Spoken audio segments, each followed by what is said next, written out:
Command Formula 90. The legendary fighter who defeated Kaiser, the presence that plunged the universe into chaos, transforms his armor into that of Command Gundam, and joined the Earth Federation Space Force to maintain peace with the Galactic Federation.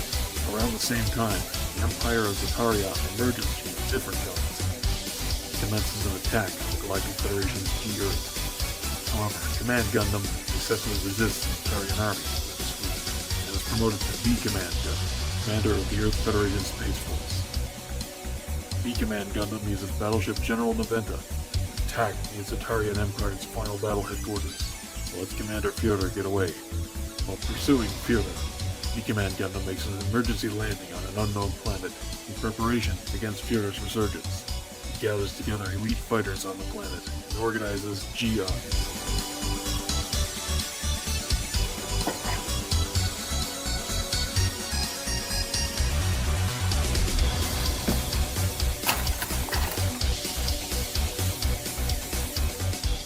Hello and welcome back to another Gunpla review. Today we're taking a look at the BBLegend Command Gundam. Feels good to finally have the third one out of the trio. Anyway, starting off the review, as always, with the articulation. Head is on a barbell joint, shoulders are on a forward-facing ball joint, and then a ball joint inside that polycap, so a nasty habit of he has a nasty habit of the arms falling off. Shoulders are ball joints. Socket isn't great. Honestly, I'd recommend pretty much just using it as a very slight outward tilt and a rotation. Elbow does go out 90 and then, 45 degrees-ish. And the hands, as always, are on a ball joint. The waist is a ball joint.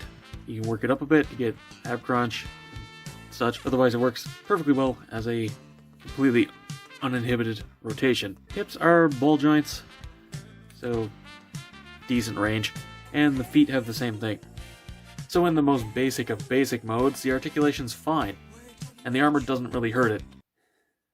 Now, getting into accessories and gimmicks, let's start off with the sticker sheet and by extension, color correction.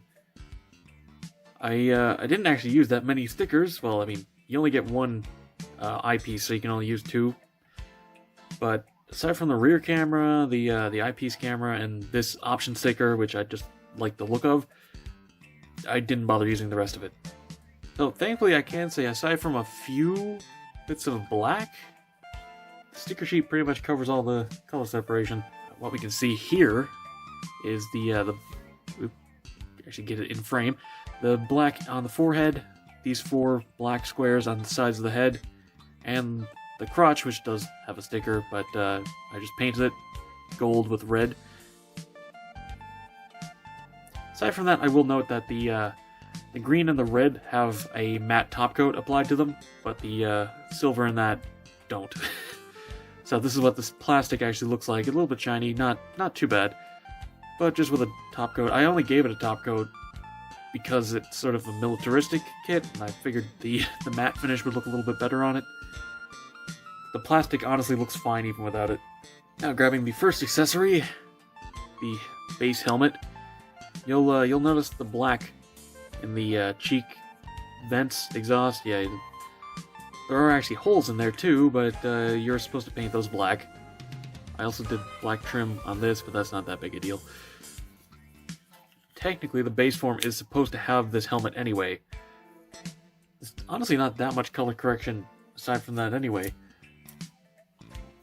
There's the black in the side vents on the additional parts, but they actually give you stickers for that. There's the rear camera, of course, but again, I actually used the sticker for that. Black in the alternate cheek vents. The black in the chest vents for the armor piece. The red on the additional crotch armor.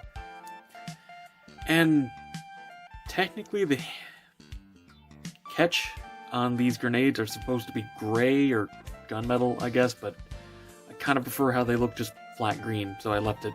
And yeah, that's the option sticker, which you can put anywhere you want. There's no they give an example of on the helmet, but a rounded surface with a big flat sticker would look really bad. I put it on the shoulder because I actually think it looks good there. And the final piece of color correction is the handle on this It's supposed to be gunmetal, but yeah, that would scrape off immediately, so I only painted the little bit of gunmetal right there. Technically, the whole handle is supposed to be gunmetal, I mean, aside from the red, but I just didn't bother. And before we get into the accessories and that, I do just quickly want to go show this off. There's a few illustrations there, and they do show off the, I can't read that, I'm assuming that's the original. But I did want to talk about these, because I actually do really like these little one-page mangas. There's usually some really good art in them.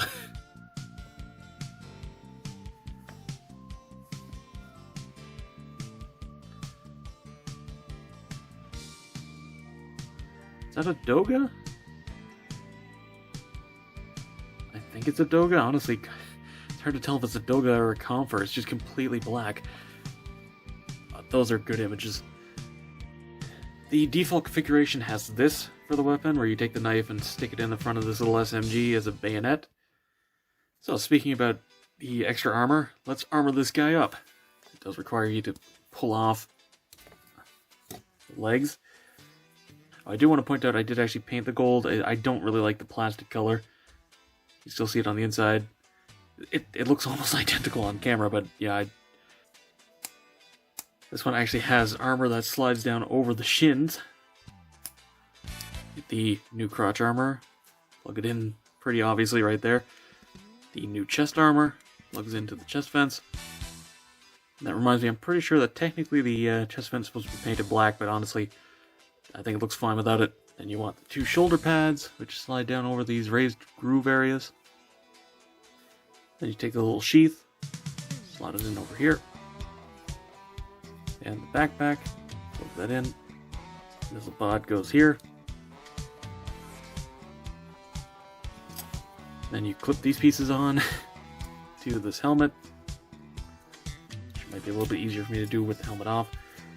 Bring in the other faceplate. Sort of a Galgaigar situation. And finally, we bring in the chrome-plated, very, very shiny additional V-fin. Plug it on over the head cannons. And there you have Command Gundam fully powered up. And I do have to say, I really like how this looks. And we're not done yet, because there are actually hand options. You get the two closed fists, obviously, but you also get two splayed hands.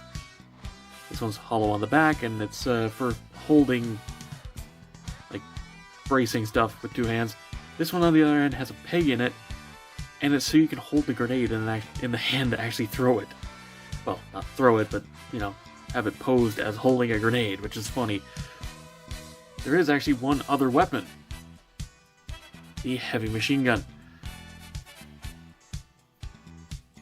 And there's a couple of other parts, which we'll go over now. Because there is actually one final thing you can do with all these. Just get the backpack off. That top coat makes this a bit easier said than done. And there goes his arms again. Alright, I got it off, and I've taken the liberty of putting the knife in the holster on the back. Right, now, with all this stuff, well, there's two things you can do actually. One is, this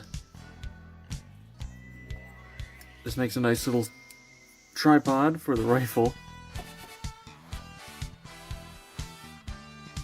But also, take this, connect it into this.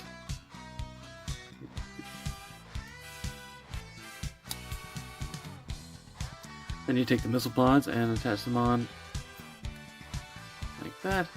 Rotate this down around, get it out of the way. Grab this, pull this handle off, clip that one on there, and then plug this back in there. Plug this onto the top here, and then plug the little SMG onto the side. And now you have whatever the hell this is supposed to be. It's just a ton of different weapons strapped together. It's funny. You can also have them hold it with these both hands. It's silly. I I do like it, but I like it in the way I like the G armor. It's silly. And as for a quick size comparison, I mean, it's an SD, what do you expect, right?